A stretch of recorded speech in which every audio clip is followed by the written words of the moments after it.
siapa di sini yang masih ingat dengan peristiwa pemberontakan G30 SPKI? Nah, siapa sangka bahwa kota Yogyakarta juga ikut andil menjadi saksi bisu kejadian kelamnya peristiwa 65 silam tersebut.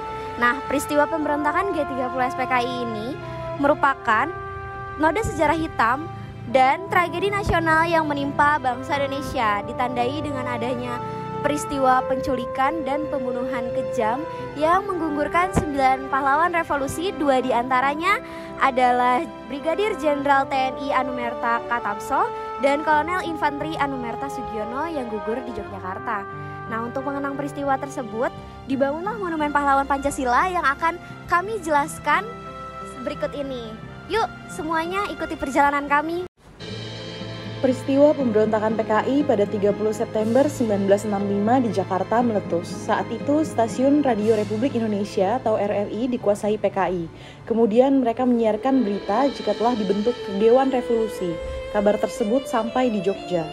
Muncul selebaran gelap yang mendukung aksi pemberontakan PKI di Jakarta. Bahkan PKI ingin menguasai Jogja kala itu.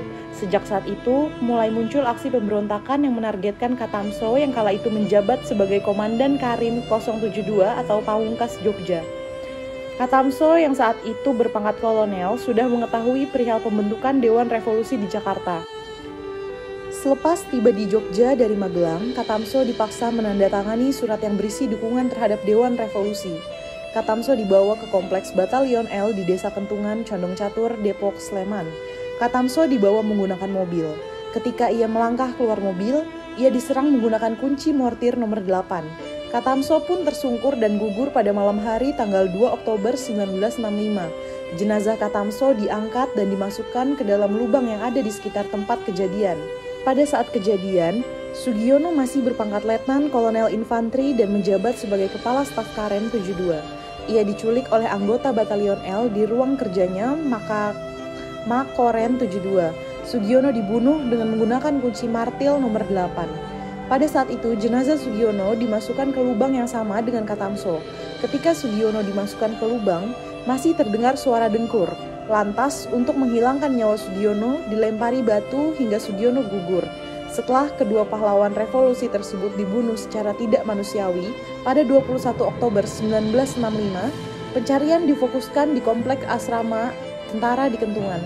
Tim pencari curiga dengan tanaman yang baru ditanam. Lantas digali tanah tersebut dan ditemukan jenazah Katamso dan Sugiono. Jenazah Katamso ditemukan dalam keadaan miring dan tergenang air. Sedangkan jenazah Sugiono ditemukan masih menggunakan tanda pangkat letnan kolonel. Kedua jenazah dimakamkan pada 22 Oktober 1965 di Taman Makam Pahlawan Kusuma Negara Jogja. Atas jasa-jasa keduanya, pemerintah Indonesia menganugerahi pahlawan revolusi. Katamso dan Sugiono dinaikkan pangkatnya secara anumerta menjadi Brigjen Katamso dan Kolonel Sugiono. Untuk mengenang peristiwa sejarah yang tidak boleh terulang kembali ini, di Jakarta sendiri sudah dibangun Monumen Pancasila Sakti di Lubang Buaya.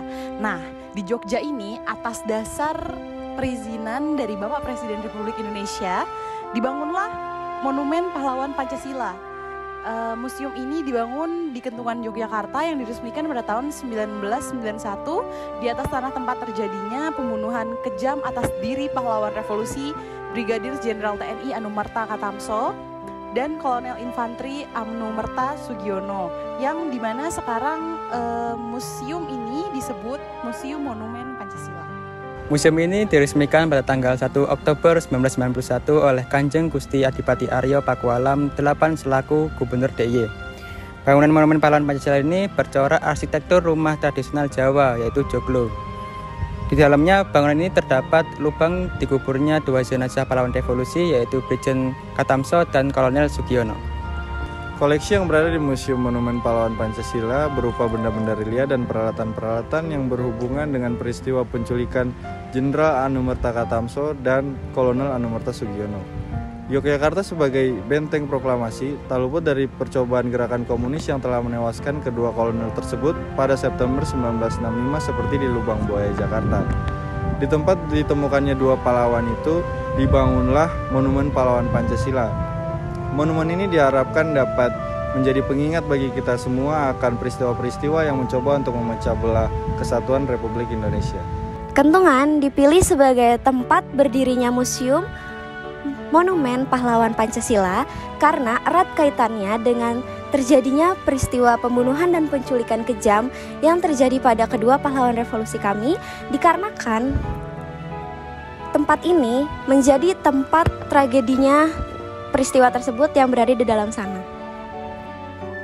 Peringatan Hari Kesaktian Pancasila untuk daerah istimewa Yogyakarta setiap tahunnya dipusatkan di lapangan Kentungan.